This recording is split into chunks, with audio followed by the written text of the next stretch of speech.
Russia increases its defense, while U.S. backs down from provoking WWE. Ever since Joe Biden became America's president in January, America's hostile and threatening actions and rhetoric against, as Biden refers to him, the killer Vladimir Putin, Russia's president, have made clear to Putin that the U.S. government's determination to impose regime change upon Russia will continue undiminished.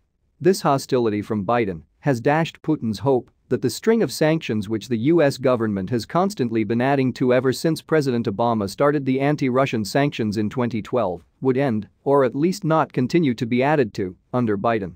Perhaps the clincher, in Putin's mind, was Biden's appointment, on January 16, 4 days prior to becoming president, of Victoria Nuland to the number 2 spot in the U.S. State Department, where, during Obama's presidency, as a third-ranked official there who reported directly to Obama, instead of to her nominal boss the Secretary of State, she had planned and organized the bloody coup that installed a rabidly anti-Russian government in Ukraine on Russia's border. This coup in Ukraine is as if during the Cold War the Soviet Union were to have perpetrated a bloody coup installing an anti-U.S. government in Mexico or in Canada, something that the U.S. government would never have tolerated for even a moment. Consider the Cuban Missile Crisis of 1962 as an example, and Putin now is making clear that he will not tolerate any further increases in America's anti-Russian threats and aggressions. In fact, Nuland also was one of the chief planners of America's aggressions against Syria, which has long been an ally of Russia. The plans against both Ukraine and Syria were first being firmed up under her during 2011. Obama intended even when he entered office in 2009 to replace Syria's government, but the decision to replace Ukraine's government didn't come right away. On 12 April 2010 Yanukovych met the U.S. president at the White House, to which Obama had invited him, but Yanukovych refused Obama's suggestions that Ukraine join America's alliance against Ukraine's next-door neighbor Russia.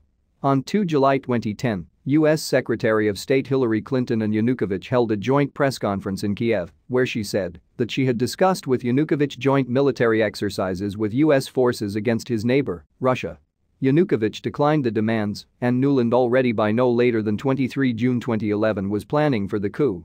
This regime is out to conquer Russia any way it can. What is most remarkable about the U.S. and Allied press coverage of the February 2014 coup in Ukraine is that it is always being misrepresented in the U.S. and Allied countries as a democratic revolution, and nobody in the U.S. and Allied countries, other than a few journalists in small non-mainstream media, such as I, has publicly called attention to the fact that it was a coup, which fact was clearly on display in the phone conversation between Nuland and the U.S. ambassador in Ukraine that was first posted to the internet on 4 February 2014, 3 weeks before the coup that placed Yatsenyuk into power there. Nuland, who was a third level down in the State Department's bureaucracy, was, in that conversation, actually instructing the U.S. ambassador whom to get appointed to run the new government after the coup would be over, Yats. She made that choice. Nobody in Ukraine did. Nor did the U.S. Secretary of State, her nominal boss. John Kerry, who was the U.S. Secretary of State, wasn't the person who made that incredibly important decision, and the CIA also wasn't the agency which did. Nuland, herself, made the decision, in this case, and the U.S. ambassador there was, clearly, accepting her authority to be speaking on behalf of the President of the United States, Barack Obama. That coup was clearly planned by the White House. And it was run through the State Department, not through the CIA, which had been the U.S. regime's traditional method for coups.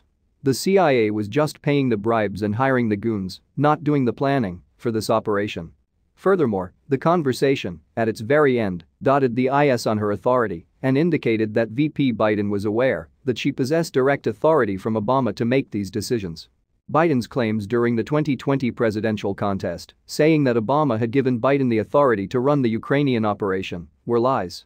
He was a mere functionary and, even at that, functioned only after the coup was already over.